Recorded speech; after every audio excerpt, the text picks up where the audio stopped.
Hello student, मैं आशा करता हूँ कि आप सभी लोग अच्छे होंगे। आज मैं आप लोगों को बताने वाला हूँ संख्या के बारे में, सभी संख्याओं के बारे में बताने वाला हूँ। अगर आप ये वीडियो देख लेते हैं तो आपके लिए बहुत ही अच्छा है, क्योंकि मैं देखिए इसमें सब प्रकार की संख्याएं बता दिया हूँ। सम, विषम, क्रमागत, धन, क्रमागत, पूर्ण संख्या, वास्तविक संख्या, सब कुछ संख्या में बता दिया हूँ। 14-15 संख्या के बारे में बताया हूँ। आप ध्यान से इसको देखिए, आपको सब समझ में आ जाएगा और आपको कक्षा 10 का गणित लगाने में किसी प्रकार का भी दिक्कत नहीं होगा। मैं 1.1 से मैं पढ़ाना स्टार्ट कर दिया हूँ। आप वीडियो की प्लेलिस्ट में जाकर के देख सकते हैं कक्षा 10 का मैथ। तो आप बढ़िया से देखिए। अब देखिए मैं आगे आपको बता रहा हूँ संख्याओं के बारे में। देखिए यहाँ पर संख्या है, नंबर उसको कहते हैं इंग्लिश में संख्या। ठीक है, देखिए सम संख्या। मैं आपको बता रहा हूँ सम संख्या किसे कहते हैं। तो सम संख्या किसे कहते हैं? जो दो से विभाजित हो, जो दो से विभाजित हो उसे क्या कहेंगे? सम संख्या कहेंगे। ठीक, देखिए जैसे 2, 4, 6, 8, दो के पहाड़ा में जो आता है वही क्या हो जाएगा? सम संख्या, या दो से जो विभाजित हो जाएगा। देखिए दो, दो से कट जाएगा, ये भी कट जाएगा। 2 दूना 4, 2 3 6, 2 चौके 8। इसी तरह जो दो से विभाजित हो जाएगा उसको हम क्या कहेंगे? सम संख्या।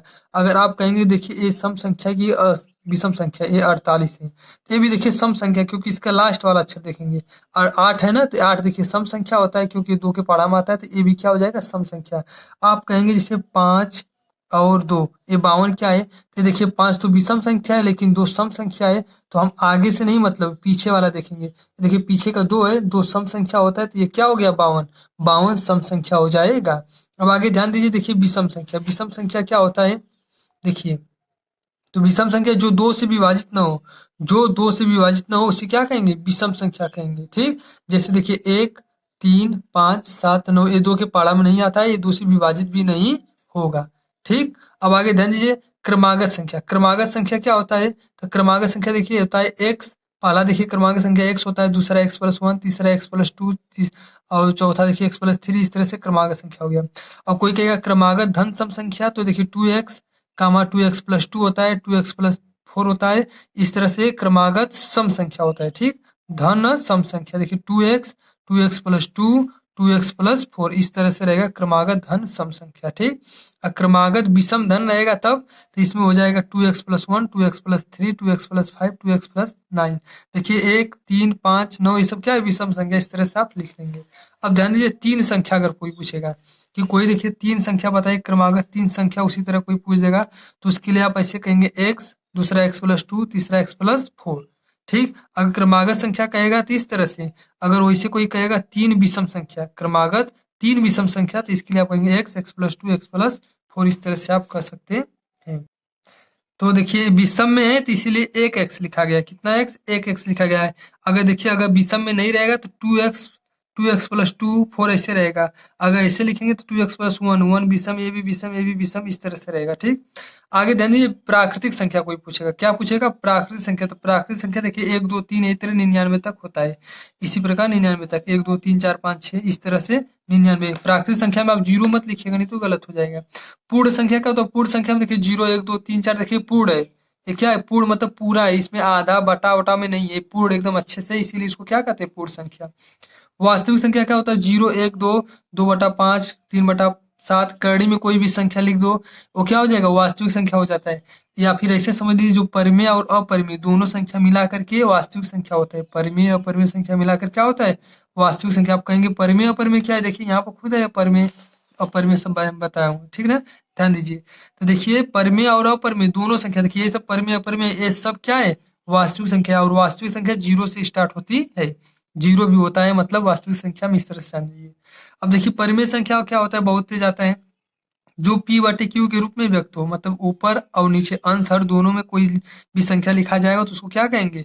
उसको कहेंगे परिमेय संख्या। जैसे देखिए 2, 4, 7/5, करड़ी में 16। देखिए 16 4 का वर्ग है। ये जब 16 बाहर निकलेगा तो 4 बन जाएगा। 4 में 4 का गुणा करते हैं तो 16 आता है, तो ये 4 का वर्ग है। देखिए 6 का गुणा 6 में करेंगे तो 36 आएगा, तो ये बाहर निकलेगा तो 6 हो जाएगा। ये निकलेगा बाहर तो 4, ये निकलेगा बाहर तो 36, क्योंकि 6 का गुणा 6 में करेंगे 36। अगर देखिए तो इस तरह से अब क्या हो गया? ये परिमेय संख्या। 0 भी परिमेय संख्या, 2π+4 परिमेय संख्या, 3π+2 परिमेय संख्या, π/2, π/4 ये सब क्या है? परिमेय संख्या। 3.256 ये भी परिमेय संख्या है। 3.46242, ठीक ना। देखिए ये देखिए 3.46242 इस तरह से बार बार आएगा, इसी से बिंदी बिंदी, मतलब ये बार बार आएगा तब पर भी ओ भी क्या हो जाएगा, परमेय संख्या। ऐसे हम बार भी लगा सकते हैं, ऐसे बार भी हम लगा सकते हैं, ऊपर ऐसे बार होता है, ठीक। तो बार लगा देंगे तो इसका मतलब बार बार आएगा और वो भी परमेय संख्या हो जाएगा। अब आगे ध्यान दीजिए, अपरिमेय संख्या में जो p बटे q के रूप में व्यक्त न हो उसे क्या कहेंगे, अपरिमेय। जो व्यक्त न हो p बटे q के रूप में, जैसे कड़ी में 3 है, देखिए कड़ी में 3, किसी भी संख्या को 2 बार अगर लिख के गुणा करेंगे तो 3 नहीं आएगा। देखिए अगर 4 में 4 का करेंगे 16 आ जाएगा, 6 में 6 का करेंगे 36।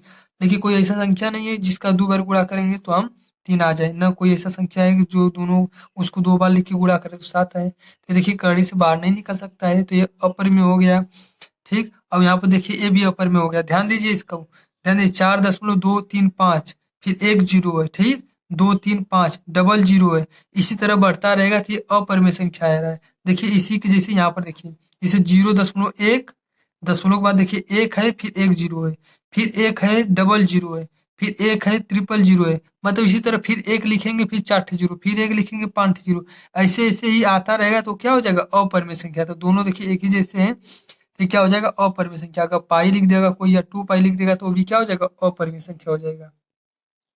देखिए आगे अभाज्य संख्या, अभाज्य संख्या या रूढ़ संख्या, बात एक ही है, चाहे अभाज्य चाहे रूढ़, जो स्वयं से विभाजित हो उसे क्या कहते हैं, रूढ़। जैसे जो एक का तो भाई बात अलग है, एक से तो कोई भी कट जाएगा, ठीक। एक से तो कोई भी कट जाएगा, एक की बात अलग है। जो स्वयं से विभाजित हो उसे क्या कहेंगे, रूढ़ संख्या कहेंगे। देखिए 2 2 के पाढ़े में आता है, 3 3 के पाढ़े में आता है, 5 5 के पाढ़े में आता है, 7 है, देखिए 7 से कटेगा क्योंकि 7 के पाढ़े में आता है, 11 11 से ही कटेगा, 13 13 से, ये किसी भी संख्या से कटेगा नहीं, इसे कहेंगे रूढ़ संख्या या अभाज्य संख्या। भाज्य संख्या क्या होता है, देखिए एक की बात अलग है, यहाँ पर लिखिए ना, एक को छोड़ करके, जो एक को छोड़ करके किसी भी अंक या किसी भी संख्या से जब विभाजित हो जाएगा तो उसे क्या कहेंगे, अभाज्य, अरे भाज्य संख्या उसे कहेंगे, ठीक।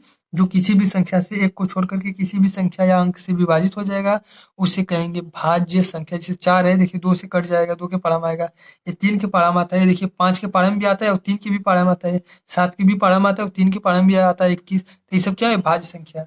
अब आगे देखिए पूर्णांक, पूर्णांक क्या है, देखिए पूर्णांक में 2 ठो होता है, एक ठो धन पूर्णांक, एक ठो ऋण पूर्णांक। तो धन पूर्णांक में सब संख्या प्लस में होता है और ऋण पूर्णांक में सब संख्या क्या होता है, माइनस में होता है। तो इस तरह से मैं इतना मैं आपको बहुत जल्दी जल्दी अच्छे से बता दूं, अगर फिर भी नहीं समझ में आया तो आप पीछे से वीडियो को पीछे करके आप आराम से देख लीजिए, कोई दिक्कत नहीं है। इसको आप 10 बार देखिए, 5 बार देखिए, कोई दिक्कत नहीं है, ठीक। तो इस तरह से अगर आपको मैं जो संख्या के बारे में बताया, अगर आपको अच्छा लगा तो इस वीडियो को लाइक करिए और हमारे चैनल को सब्सक्राइब कर लीजिए। अगर अच्छा लगा हो तभी करिए, नहीं तो नहीं करिएगा, कोई हमें दिक्कत नहीं है। चलिए मिलते हैं अगली वीडियो में, तब तक के लिए जय हिंद, वंदे मातरम।